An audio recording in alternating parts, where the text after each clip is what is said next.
मुखात सुखाची साखर ठेवून जोडली जन्माची नाती। रामाच्या रूपात जपला माणूस मारुती रायाची छाती।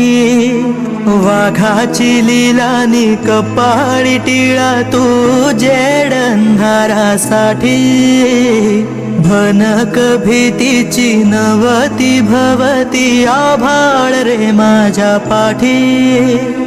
देऊन किनारा मनाच्या होडीचा सारंग हरवला